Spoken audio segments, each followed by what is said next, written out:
യേശുവിനാത്മാവേ എന്നെ ശുദ്ധീകരിക്കണമേ.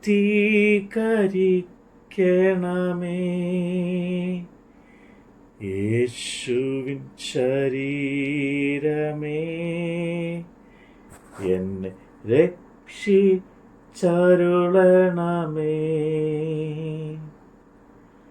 യേശുവിൻ തിരുനിണമേ എന്നെ ലഹരിയിലാഴ്ത്തണമേ. യേശുവിൻ ഹൃത്തട ജലമേ എന്നെ നിത്യം കഴുകണമേ. എന്നെ നിത്യം കഴുകണമേ. വിശുദ്ധ പത്രോസ് എഴുതിയ 2-ാം ലേഖനം, അധ്യായം 1.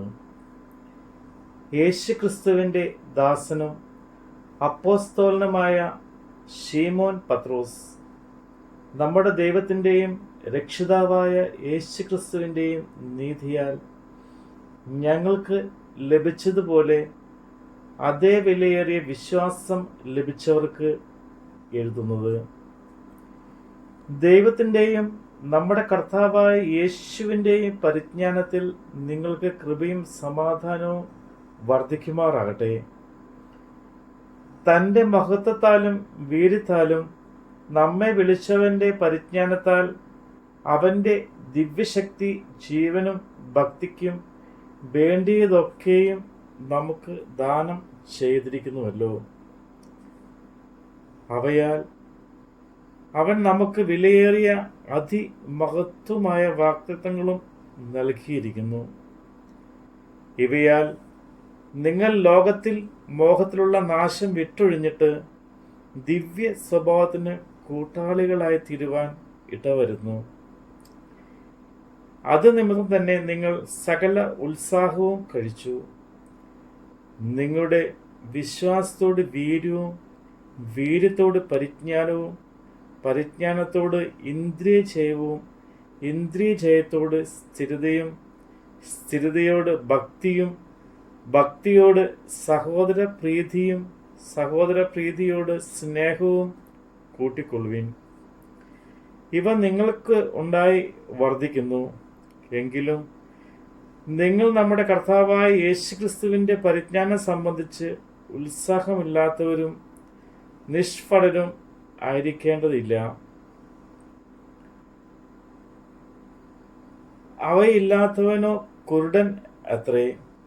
അവൻ ഹസ്തദൃഷ്ടിയുള്ളവനും തൻ്റെ മുമ്പിലത്തെ പാപങ്ങളുടെ ശുദ്ധീകരണം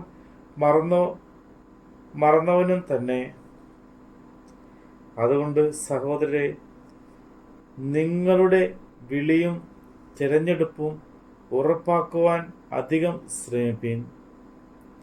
ഇങ്ങനെ ചെയ്താൽ നിങ്ങൾ ഒരു നാളും ഇടറിപ്പോകാതെ നമ്മുടെ കർത്താവും രക്ഷിതാവുമായ യേശുക്രിസ്തുവിൻ്റെ നിത്യരാജ്യത്തിലേക്കുള്ള പ്രവേശനം ധാരാളമായി പ്രാപിക്കും. അതുകൊണ്ട് നിങ്ങൾ അറിഞ്ഞവരും ലഭിച്ച സത്യത്തിൽ ഉറച്ചു നിൽക്കുന്നവരും എന്നു വരികിലും ഇത് നിങ്ങളെ എപ്പോഴും ഓർമ്മിപ്പാൻ ഞാൻ ഒരുങ്ങിയിരിക്കും. നമ്മുടെ കർത്താവായ യേശുക്രിസ്തു എനിക്ക് അറിവ് തന്നതുപോലെ എൻ്റെ കൂടാരം പൊളിഞ്ഞു പോകുവാൻ അടുത്തിരിക്കുന്നു എന്ന് അറിഞ്ഞിരിക്കയാൽ ഞാൻ ഈ കൂടാരത്തിൽ ഇരിക്കുവോളം നിങ്ങളെ ഓർമ്മിപ്പിച്ച് ഉണർത്തുക യുക്തം എന്ന് വിചാരിക്കുന്നു. നിങ്ങൾ അത് എൻ്റെ നിര്യാണത്തിന് ശേഷം എപ്പോഴും അറിഞ്ഞുകൊള്ളുവാൻ തക്കവണ്ണം ഞാൻ ഉത്സാഹിക്കും. ഞങ്ങൾ നമ്മുടെ കർത്താവായ യേശുക്രിസ്തുവിൻ്റെ ശക്തിയും പ്രത്യക്ഷയും നിങ്ങളോട് അറിയിച്ചത് നിർമ്മിത കഥകളെ പ്രമാണിച്ചിട്ടല്ല, അവൻ്റെ മഹിമ കണ്ട സാക്ഷികളായി തീർന്നിട്ടത്രേ. ഇവൻ എൻ്റെ പ്രിയപുത്രൻ, ഇവങ്കിൽ ഞാൻ പ്രസാദിച്ചിരിക്കുന്നു എന്നുള്ള ശബ്ദം അതിശ്രേഷ്ഠ തേജസ്സിൽ നിന്ന് വന്നപ്പോൾ പിതാവായ ദൈവത്താൽ അവന് മാനവും തേജസ്സും ലഭിച്ചു. ഞങ്ങൾ അവനോടുകൂടെ വിശുദ്ധ പർവ്വതത്തിൽ ഇരിക്കുമ്പോൾ സ്വർഗത്തിൽ നിന്നും ഈ ശബ്ദം ഉണ്ടായത് കേട്ടു. പ്രവാചകവാക്യവും അധികം സ്ഥിരമായിട്ട് നമുക്കുണ്ട്.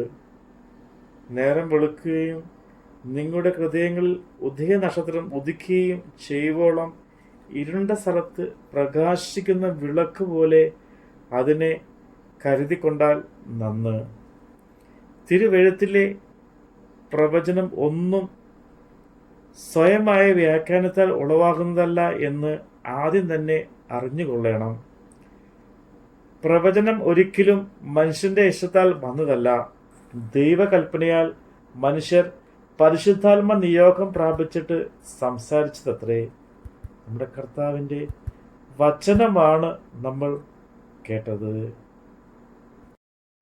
യേശുവിൻ പീഡകളെ എന്നെ സുധീരനാക്കണമേ,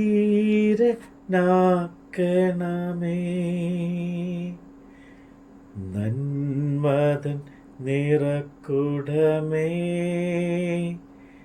എൻ്റെ പ്രാർത്ഥന കേൾക്കണമേ. നാഥാ നിൻ തിരുമുറിവിൽ